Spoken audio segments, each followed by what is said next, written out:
I'm Immi, I'm a Christian, and I'm an out and proud parent to my transgender son, Eli.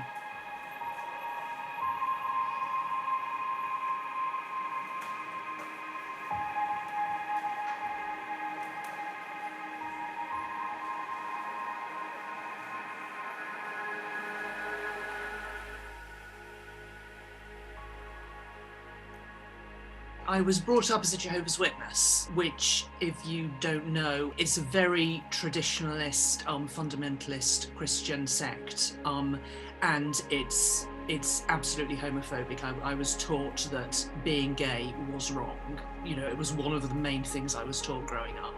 In my late teens, I left the Jehovah's Witnesses and I joined a mainstream Christian church, which in many ways was an awful lot better than Jehovah's Witnesses, but it's still, there was a strong strand of homophobia in it. Being gay wasn't wrong, but doing anything actively gay was. So it was a very much hate the sin, love the sinner. So that formed a lot of my thinking in my late teens, early 20s. And it took me a long time to actually sort of unpick that and think, this is really unloving and unkind, and I don't want to be part of a culture that oppresses people for something they can't help. My child is 23. He's transgender, he's non-binary and transmasculine, so he uses the pronouns he, they. He came out a couple of years ago. He came out initially as bisexual when he was 14, but at that point we didn't know his true gender.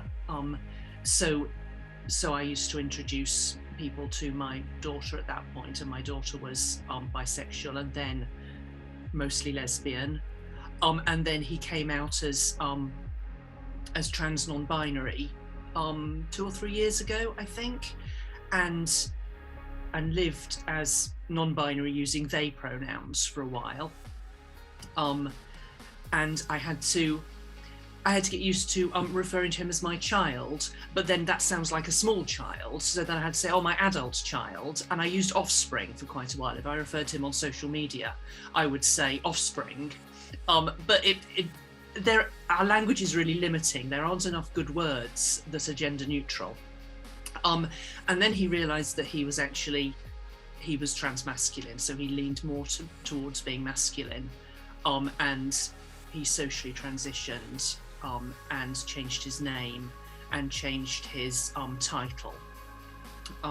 So now the doctor's surgery has his new name, Eli. And we started pursuing physical transitioning about a year ago. So he's currently on testosterone. The language is really difficult, even if you're 100% on board with accepting your trans child, and you accept that non-binary people are valid and they're not confused, they're not pretending. Non-binary identity is real. It's still, our language is so limited that you run up against these roadblocks all the time, and you know, he would misgender himself because language it doesn't do all the things you need it to do. We tend to use he to refer to him because people tend to misunderstand they. And then you have to explain, and it's much easier to refer to him as they, and also he's happy to be referred to as he, and he's very pleased when he's out and about and people gender him correctly and say, oh, you know, sorry mate, or oh mummy, I bumped into that man there. When Eli was going through his whole long process of coming out and coming to terms with who he was, I felt just very happy and positive that he was, you know, learning who he was. The most negative thing I felt was to do with how awkward other people are and how difficult society is. And there are so many people who you can't just say, oh, I have a daughter, and they'll say, oh, lovely, and I have a son, and my son is trans. And then there'll be people who feel the need to let you know, oh, well, they don't approve of that. Even if it's subtly, they might say something like, oh, a lot of people are doing that nowadays. Like it's getting tattoos. Like they think it's trendy. Like they think people are just trying it on for fun. But it's not that for a lot of people, it's live as my true gender. Or die. It's basic survival for so many people that they have to socially transition, that they have to physically transition. They can't live as the wrong gender. It's too much. So really, I mean, the most challenging thing has been society and other people, and the way that people feel very happy to publicly say horrendous things, and it just gets treated as another interesting talking point. I feel proud to be a parent of a trans son. I am proud of both my children, one of whom is cisgender, one of whom is trans. For my trans son, I feel particularly proud of him because he's being trans in Britain today is often an uphill battle, and it's tough to do that. And I see why people go back into the closet. And so far he has not. And I understand people who go back into the closet, and they should do whatever they need to do to survive. But I'm proud of my son that he continues to be himself, be out and proud, look visibly queer when he's out.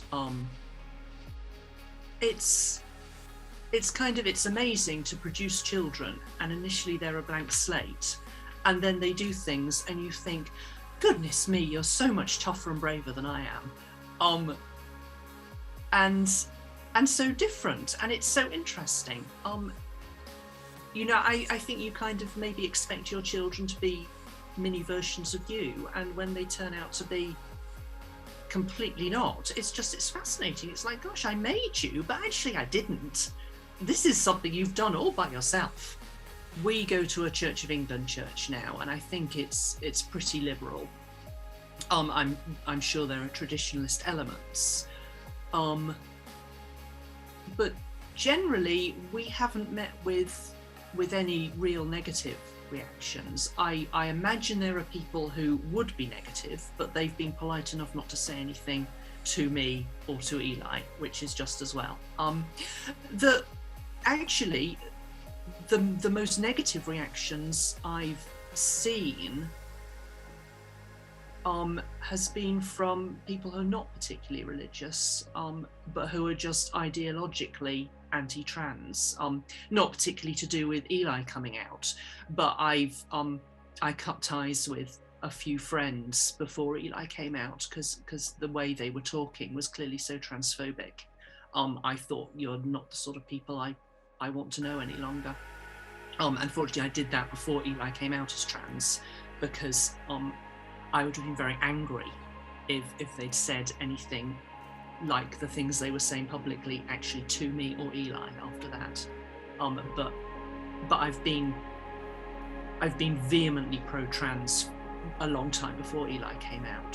So fortunately, I'd cut those sort of people out of my life before I had to deal with them actually saying anything awful to him.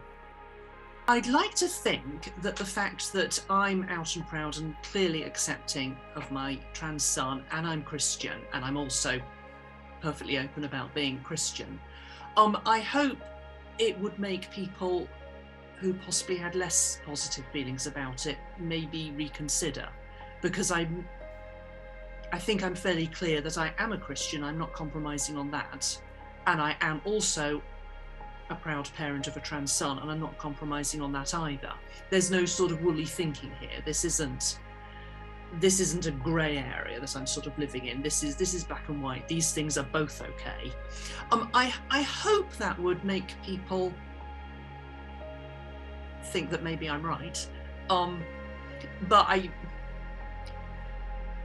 but I possibly the negative of being as aggressively out and proud as I am means that if people had doubts, possibly they wouldn't talk to me anyway, because they wouldn't think I'd be very sympathetic.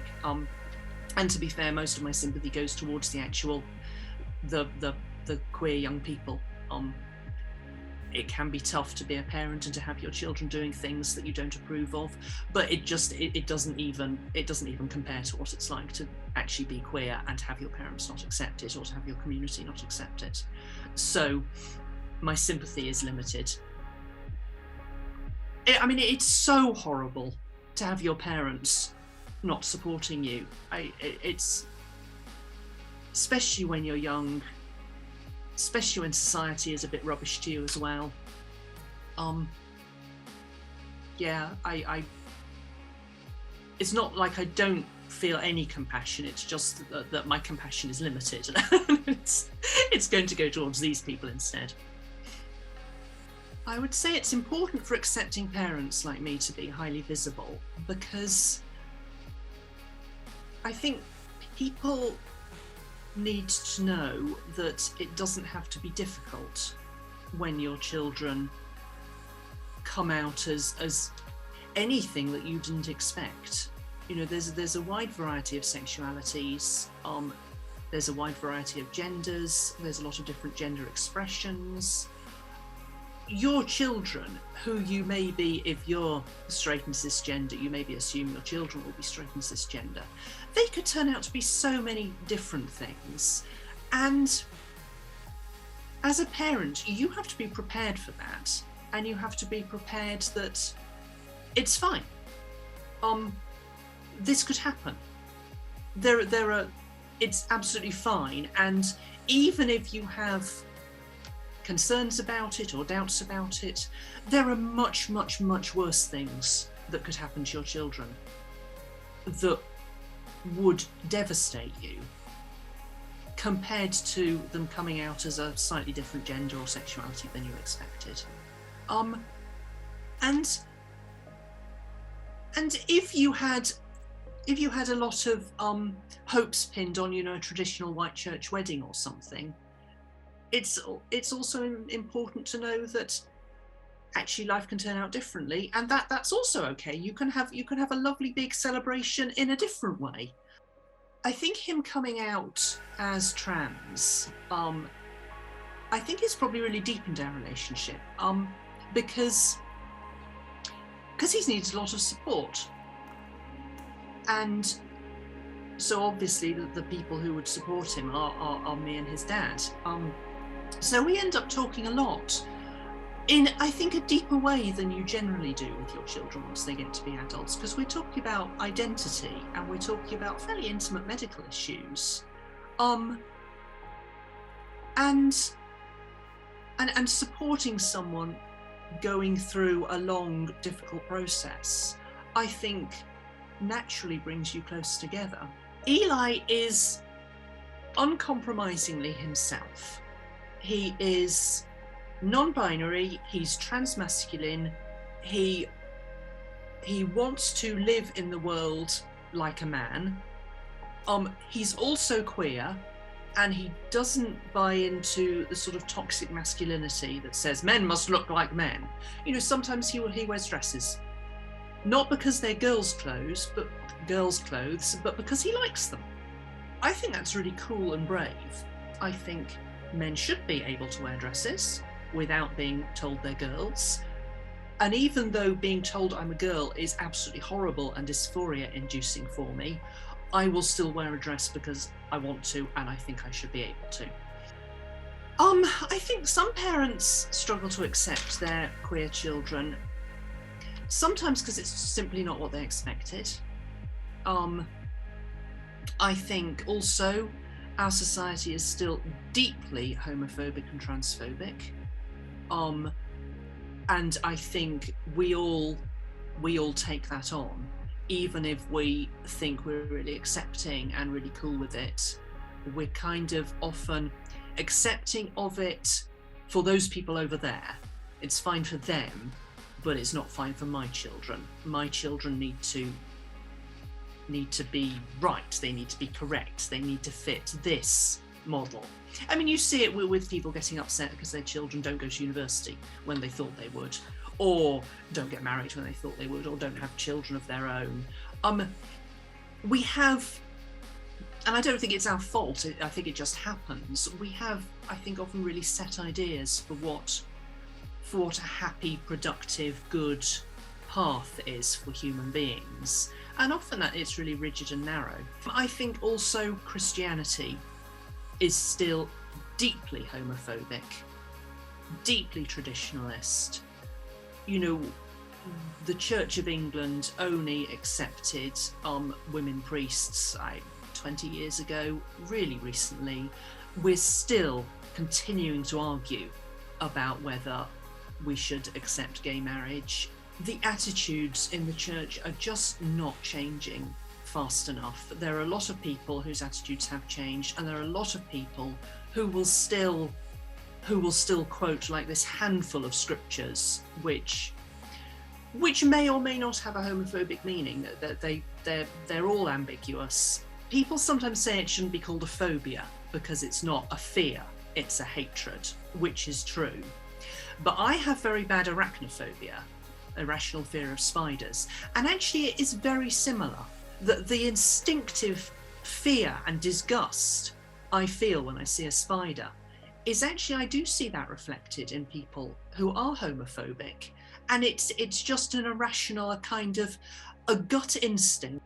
And again, a phobia is not your fault, but when it comes to the way you behave towards other human beings, then whether you can get over your phobia or not, you need not to act it out when it comes to other people. My advice to other parents of LGBTQ children, particularly those parents who are struggling with it, is a lot of us, we choose to become parents. So we choose to take on responsibility for someone else's life. And when that person turns out to be not something you expected, that doesn't take away your responsibility. You brought this person into the world. It's your job to do the absolute best you can to continue to make them feel loved and wanted and accepted and supported. And that's your responsibility, whether you understand the identity that they now have or whether you don't understand it. It's your responsibility if you think they're wrong, because they might be wrong, you might be wrong. If you treat them as if they're wrong, they could die. If you put your feelings aside and assume you're wrong, it might be painful for you. You will not die of it. Children who are not supported by their parents kill themselves. Not always. I hope it doesn't happen to your child, even if you're not supporting them, but they do. Parental love and support is one of the main things, especially for young people, that will stop them killing themselves. And if you can stop that happening to your child by taking on a belief system that maybe feels alien to you and that maybe feels wrong to you, that might hurt you, but no one's going to die of it. I think it's really important for parents who are struggling with their LGBTQ plus child's new identity. I think it's really important to acknowledge that the parents have the right to talk about this and to get support and to talk in an unfiltered way. But they should do that with people who are not their child. They should absolutely seek out support. But if they're struggling, if they're confused, they shouldn't put that struggling and confusion on their child. Their child has enough to deal with. And asking, polite questions about, so what pronouns do you want me to use? Or So shall I tell Granny that this is your new name, or do you want me to tell her, or do you want to tell her yourself? That sort of thing, that's good, that's supportive. But saying to your child, the thing is, my problem is, I think there are two genders and either you fit one or you fit the other. What is this non-binary nonsense? That's really unhelpful. Or saying, yes, but the Bible says. That's really unhelpful to them. Say it to your pastor, say it to a counsellor, say it to other parents, say it to your partner, you know, say it to your best friend. Don't put that on your child. This is my advice to young LGBTQ plus people whose parents are not accepting of them. First, I'm really sorry. Your parents should be accepting of you. Second, there is a world beyond your parents. Sometimes parents are rubbish. Sometimes parents are really kind and good, but fail you. There is a world full of acceptance and love out there, and it doesn't need to come from your parents. There is a community of other LGBTQ people who will love and support you and help you and be surrogate parents. There are people who are your parents' age, who are LGBTQ plus, who know what you've been through and would like nothing more than to support someone who is like the young person they used to be.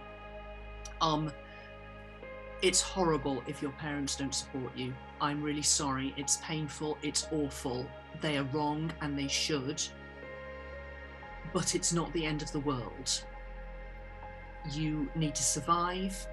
You need to go out there. You need to find the people who will love you for who you are. Good luck. This is a message I'd like to give Eli, my trans son. Hello, Eli. I'm very proud of you. You are dealing with something that is quite tricky and quite difficult extremely well. You're very brave. You're very determined. I love you very much.